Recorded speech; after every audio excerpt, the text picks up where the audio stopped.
Hello everybody, ഞാൻ രേഖ രാജം പ്ലാൻസിൻ്റെ ഒരു കുഞ്ഞ് സെയിൽ വീഡിയോയിലേക്ക് എല്ലാവർക്കും സ്വാഗതം. 2-3 ദിവസമായി വീഡിയോ ഒക്കെ ഇട്ടിട്ട് ഇന്നത്തെ ഈ വീഡിയോയിൽ ഈ ആന്തൂറിയം വളരെ കുറച്ച് സ്റ്റോക്ക് മാത്രമേ ഉള്ളൂ. എല്ലാം തന്നെ കാണുന്നത് സിംഗിൾ ഷൂട്ടാണ്. ഫ്ലവർ ഉള്ളവയും ബഡ് പോലെ വന്നവയുമാണ് പ്ലാന്റ്സ് എല്ലാം തന്നെ. വീഡിയോയുടെ എൻഡിൽ പ്രൈസ് കൊടുത്തിട്ടുണ്ട്. ഇത് പെട്ടെന്ന് തന്നെ ഷൂട്ടൊക്കെ വന്ന് പോട്ട് നിറയുന്ന തരം പ്ലാന്റുകളാണ്. റോസ്, ഓറഞ്ച്, വെള്ള, മഞ്ഞ, റെഡ്, പിന്നെ ഇങ്ങനെ മൾട്ടി കളറുള്ളത്, നാരോ ഫ്ലവർ വരുന്നത്, അങ്ങനെ മിക്കവാറും കുറച്ചേറെ ടൈപ്പുള്ള ആന്തൂറിയവും ഈ വീഡിയോയിലുണ്ട്. പക്ഷേ സ്റ്റോക്ക് വളരെ കുറച്ചേ ഉള്ളൂ. ആർക്കെങ്കിലും വേണമെങ്കിൽ സ്ക്രീനിൽ കൊടുത്തിരിക്കുന്ന വാട്സാപ്പ് നമ്പറിലേക്ക് മെസ്സേജ് അയയ്ക്കുക. നമ്മളാണെങ്കിൽ ചിലരൊക്കെ ഇലകളും പൂക്കളും ഒക്കെ നമ്മുടെ ഡ്രോയിങ് റൂമിലൊക്കെ ഡെക്കറേറ്റ് ചെയ്യത്തില്ലേ, അതിന് പകരം ഇതുപോലത്തെ ആന്തൂറിയം വാങ്ങി വെച്ച് കഴിഞ്ഞാൽ ഫ്രഷായിട്ട് എന്നും ആ ഫ്ലവർ ഇങ്ങനെ നിൽക്കും. ഇടയ്ക്കിടയ്ക്ക് വെയിലത്ത് ഔട്ട്ഡോറിലൊന്ന് കൊണ്ടുപോയി വെച്ചാൽ മതി. 2-3 പോട്ടുണ്ടെങ്കിൽ നമുക്ക് മാറി മാറി ഇൻഡോറും ഔട്ട്ഡോറും വെക്കാൻ പറ്റും. അപ്പം പ്ലാന്റിൻ്റെ വളർച്ചയ്ക്കും ഒപ്പം പ്രശ്നമാകത്തില്ല.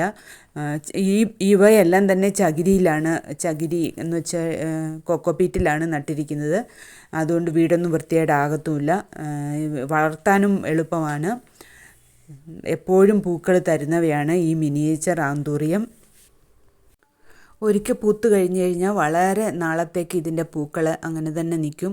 അതുകൊണ്ട് നമുക്ക് നമ്മുടെ ഡ്രോയിങ് റൂമുകളൊക്കെ ഡെക്കറേറ്റ് ചെയ്യാൻ വേണ്ടി ഉപയോഗിക്കാം. വലിയ പ്ലാന്റുമല്ല, പച്ച കളറിന് പച്ചയും പല കളറിലെ ഫ്ലവേഴ്സും ഉള്ള ഒരു പ്ലാന്റാണ്. പിന്നെ നടാനും നമുക്ക് പെട്ടെന്ന് തന്നെ ഷൂട്ട് വരും. അപ്പോൾ നമുക്ക് പ്രൊപ്പഗേറ്റ് ചെയ്ത് വേറെ തൈകൾ ഉൽപ്പാദിപ്പിക്കാനും എല്ലാം പറ്റുന്നതാണ്.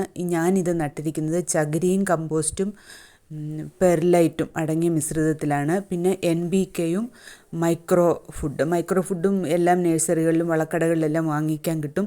ഇത് രണ്ടും സ്പ്രേ ചെയ്യുകയാണ്. പിന്നെ വല്ലപ്പോഴും DAPയുടെ കുറച്ച് 2-3 മണി അതും ഇട്ടിട്ട് പോട്ടിൽ തന്നെ ഇട്ടിട്ടുണ്ട്. പിന്നെ NPKയും ഈ മൈക്രോ ഫുഡും അത് രണ്ടും ഇടയ്ക്കിടയ്ക്ക് സ്പ്രേ ചെയ്ത് കൊടുക്കുക മാത്രമേ ചെയ്യാറുള്ളൂ. ഒരുപാട് വെള്ളമൊന്നും ഒഴിക്കേണ്ട ആവശ്യമില്ല.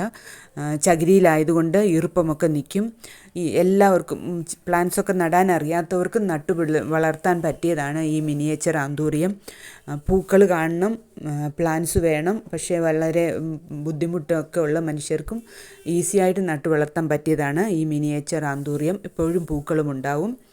പൂക്കൾ ഒരിക്കൽ ഉണ്ടായിക്കഴിഞ്ഞാൽ കുറേ നാളത്തേക്കുണ്ടാവും. അപ്പോൾ അത് പൂക്കൾ നഷ്ടപ്പെടുകയുമില്ല. പല കളറിലെ പൂക്കളുണ്ട്, അതാണ് വേറൊരു പ്രത്യേകത. ഈ ചാനൽ സബ്സ്ക്രൈബ് ചെയ്യാതെ കാണുന്നവർ ദയവായി സബ്സ്ക്രൈബ് ചെയ്യണേ. ഒരു ചെറിയ വീഡിയോ ആണ്, എൻ്റെ വരെ കണ്ടുകൂടി സപ്പോർട്ട് ചെയ്യണേ. Thank you for watching this video. See U.